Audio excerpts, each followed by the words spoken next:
एक टावर जितने लंबे कद और लंबी सी गर्दन के साथ जिराफ प्रकृति का सबसे बड़ा अजूबा है। कुदरत ने इसके जैसा दूसरा कोई जानवर बनाया ही नहीं। क्योंकि यह हर्बीवोरस है, इसलिए प्रकृति ने इसे बड़ी गर्दन से नवाजा है। जंगल की दुनिया में इनका पेड़ पौधों के करीब मिलना लाजमी है, लेकिन किसी जानवर का पेड़ जैसा दिखाई देना ये तो मुमकिन नहीं है ना। अगर आप भी यही सोचते हैं तो अब जरा इस तस्वीर को देखिए। ये तस्वीर काफी कंफ्यूजिंग है। कहावतों में अक्सर किसी दिल का पत्थर बन जाना तो सुना है, लेकिन किसी जानवर के पेड़ बन जाने को तो भगवान का करिश्मा ही कहा जा सकता है। खैर, आपको बता दें कि इस स्थिति में ये एक अकेला जानवर नहीं है, बल्कि ऐसे और भी जानवर हैं। आज की वीडियो में हम कुछ ऐसे ही करिश्मे के बारे में बात करेंगे और इसके पीछे की साइंस को समझने की कोशिश करेंगे। तो देर न करते हुए चलिए शुरू करते हैं। दोस्तों, आपके दिमाग में भी जरूर यही सवाल चल रहा होगा कि आखिर कोई जीव पेड़ जैसा कैसे दिखाई दे सकता है। खैर, इसका जवाब उतना मुश्किल भी नहीं है। बस आपको थोड़ा प्रकृति को खंगालने की जरूरत है और फिर आपको ऐसे नमूने मिलेंगे जो आपने कभी भी नहीं देखे होंगे। उदाहरण के तौर पर जैसे कि ये मछली जो पेड़ के ट्रंक में फंसी हुई है। देखने में तो ये बिल्कुल असली लगती है। अब सवाल आता है कि आखिर ये वहां पहुंची कैसे। ये एक तरह का इफेक्ट है जिसे पेरिटोलिया कहते हैं। ये एक तरह का विजुअल इल्यूजन होता है जिसकी वजह से कोई एक ऑब्जेक्ट दूसरी ऑब्जेक्ट या लिविंग बीइंग जैसा दिखाई देता है। जैसे कि ये डस्टबिन जो स्माइली फेस बना रहा है, आसमान में ये बादल जो खरगोश जैसा दिखाई दे रहा है, या फिर हमारा चांद जिस पर इंसान का चेहरा उभरा हुआ है। लेकिन ये इफेक्ट हमें ये नहीं बताता कि एक जानवर पेड़ जैसा कैसे बन सकता है। खैर, ये कोई पहला उदाहरण नहीं है। हमें ऐसे खरगोश भी देखने को मिलते हैं जिनके सर पर हॉर्न या सींग उगे हुए मिलते हैं। 15वीं शताब्दी में जब पहली बार ऐसे खरगोश के बारे में बात की गई तो साइंस की किताबों में खरगोश की तस्वीर हॉर्न के साथ बनाने का कल्चर शुरू हो गया, जो 18वीं शताब्दी तक आते आते बंद हो गया। कई साइंटिस्ट ने रिसर्च से इस बात को सामने रखा कि सींग वाले खरगोश आम खरगोशों से अलग नहीं है। बायोलॉजिकली ये एक ही प्रजाति है। आज भी कई खरगोश के सर पर ये हॉर्न्स देखने को मिलते हैं। और खरगोश ही क्यों, अफ्रीका के जंगलों में जिराफ का पेड़ के ट्रंक जैसा दिखाई देना भी इसी फिनोमेना का हिस्सा है। ऐसे कई जिराफ हैं जिनकी गर्दन पर पेड़ की छाल उगी हुई मिलती है। दरअसल इनकी गर्दन पर सेल्स की अजीबोगरीब ग्रोथ की वजह से ये ऐसे दिखाई देते हैं। बायोलॉजिकली ये आम जिराफ से अलग प्रजाति नहीं है और ना ही ये अस्वस्थ हैं। ऐसी शारीरिक बनावट से उनकी सेहत पर कोई फर्क नहीं पड़ता और ना ही इससे उनके लाइफस्टाइल में कोई बदलाव आता है। आम जिराफ की तरह ही ये भी एक हर्बीवोरस जीवन जीते हैं और एक दूसरे से बात करते हैं, और इन्हें इस बात का भी एहसास नहीं होता कि इनकी शारीरिक बनावट आम जिराफ से थोड़ी अलग है, लेकिन केवल तब तक जब तक कि उन्हें इससे अपनी त्वचा पर खुजली महसूस नहीं होती। ऐसे में सवाल आता है कि आउटग्रो होने वाले ये सेल्स आखिर क्या है, कोई फिनोमेना, सिंड्रोम या मिथिकल श्राप। दरअसल ये एक तरह का एनिमल पेपिलोमा वायरस है जो जिराफ में एक्स्ट्रा सेल्स के ग्रोथ के लिए जिम्मेदार होता है। यहाँ तक कि इंसान भी इस वायरस के दूसरे प्रकार से इन्फेक्टेड हो जाता है, लेकिन इंसानों में फैलने वाला ये वायरस का टाइप थोड़ा अलग होता है और ये त्वचा के क्रैक से इंसानों में आसानी से ट्रांसमिट कर जाता है। साइंस की माने तो इन्फेक्टेड इंसान को छू लेने भर से आप इस वायरस का शिकार हो सकते हैं। खैर, जिराफ से हमें डरने की जरूरत नहीं है क्योंकि ये आपके घर का दरवाजा नहीं खटखटाने वाले, या फिर जिराफ आपके गली मोहल्ले में घूमते हुए नहीं दिखाई देने वाले। लेकिन जानवरों में ये वायरस तेजी से फैलता है। एक जिराफ से दूसरे जिराफ में इस वायरस को ले जाने का काम ऑक्स पिकर्स बर्ड करती हैं। ये नन्ही सी बर्ड जिराफ के शरीर में मौजूद पैरासाइट्स को खाने का काम करती हैं और साथ ही साथ अनजाने में ही इस वायरस को एक जिराफ से दूसरे जिराफ में ट्रांसमिट कर देती हैं। खैर, यही बीमारी हमें कई कैटल्स में भी देखने को मिलती है। लेकिन अच्छी खबर यह है कि ये वायरस जानलेवा नहीं है।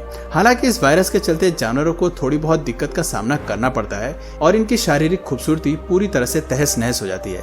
इस वायरस के चलते जानवरों को बहुत खुजली होती है जो उनकी फ्रस्ट्रेशन और इरिटेशन की वजह बन जाती है। अफेक्टेड एरिया को बार बार खुजलाने से इन्हें इन्फेक्शन हो जाता है, जिससे ये समस्या बद से बदतर हो जाती है। लेकिन हैरानी की बात है कि जिराफ इस बीमारी से ज्यादा परेशान होते नजर नहीं आते।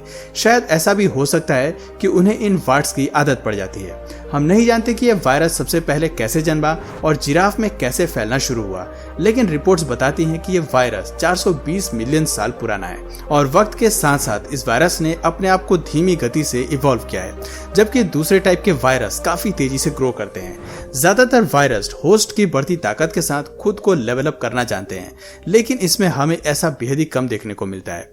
हालांकि ये वायरस एक बीमारी है, लेकिन जानवरों को अपने या अपने शिकार के शरीर पर इस फॉर्मेशन से कोई फर्क नहीं पड़ता।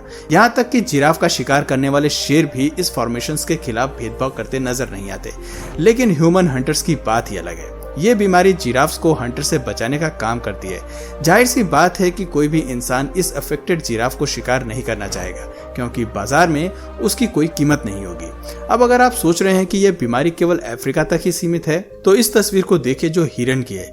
ये तस्वीर मिनेसोटा में कैप्चर की गई है, जहां यह हिरन बुरी तरह से इस वायरस की चपेट में आ चुका है।